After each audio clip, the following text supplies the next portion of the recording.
Two of the hottest Ultrabooks in 2025 go head-to-head. But which one really delivers? On the left, the ultra-portable powerhouse, Dell XPS 13. And on the right, the stylish, versatile HP Spectre x360 13. Let's skip the marketing hype and get straight to what actually matters.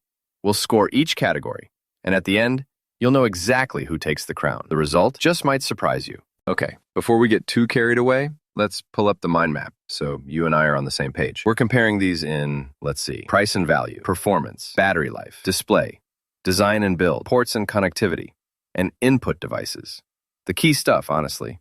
Ready? Let's go category by category. First up, let's talk price and value. Now, the XPS 13 is classic premium.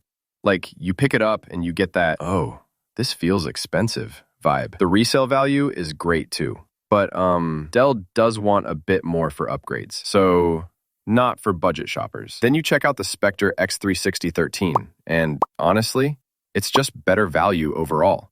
You get more ports, which, yes, actually matter, and even the base models are solid bargains. Just beware.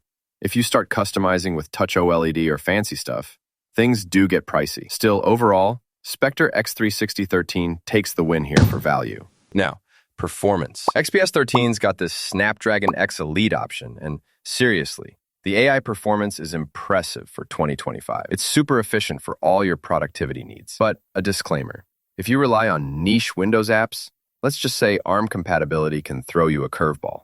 On the other hand, Spectre x360 comes with Intel Core Ultra, and for multitasking or image editing, it totally keeps up. Sure, the Intel Arc graphics aren't made for crazy gaming sessions, but for productivity, honestly, neck and neck. So yeah, this round's a tie. All right, so what about battery life? XPS 13, especially the Snapdragon model, can easily get you through a full workday. Like 17 plus hours isn't a stretch. But big warning, if you're using the OLED screen, battery life will drop faster. Spectre x360, now that's wild. Largest battery in its class, 66 watt hours.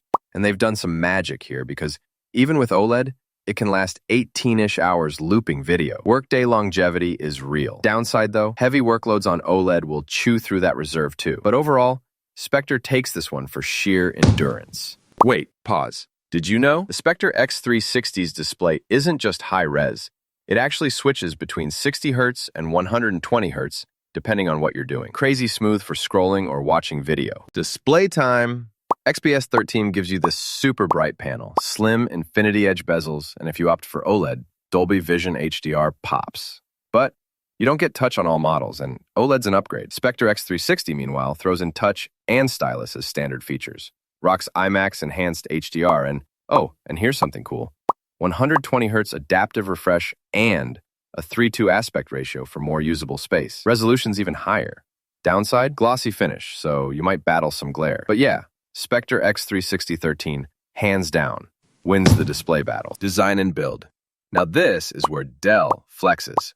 The XPS 13 is seriously compact, crazy lightweight, like about 270 grams less, and just looks super modern. No legacy USB-A, just those clean USB-C ports. Spectre x360's a bit heavier, not gonna lie, but you do get a convertible 2-in-1 form factor, all aluminum, and, shout out to old souls, a USB-A port, so you won't be hunting for dongles. This round goes to the XPS 13 for absolute minimalism and portability. Ports and connectivity. Everyone's least favorite spec, until you need it, right? XPS 13 has all the fastest Thunderbolt USB-C stuff, but no headphone jack, no USB-A, which kinda stings if you still use wired headphones. Spectre x360, though, gives you the old school USB-A and USB-C, a headphone/mic jack, and a sweet webcam. No SD card reader, but kinda rare these days. Overall, Spectre x360 just wins. More flexibility, especially for creators. Last big thing, input devices. XPS 13 keyboard is snappy, and the touchpad is responsive. But the key travel is pretty shallow, and you don't get dedicated home/end keys. Spectre x360, however, brings a large glass touchpad with haptic sliders. Yeah, very premium. A full-size keyboard, and stylus support for artists and note-takers. Only catch, the stylus storage isn't integrated. But really, the Spectre x360 offers a more complete input experience. So looking at the radar chart, you'll see Spectre x360 edges out the XPS 13 in most categories, especially in value, battery, ports, and display. But the XPS 13 still tops in design and portability.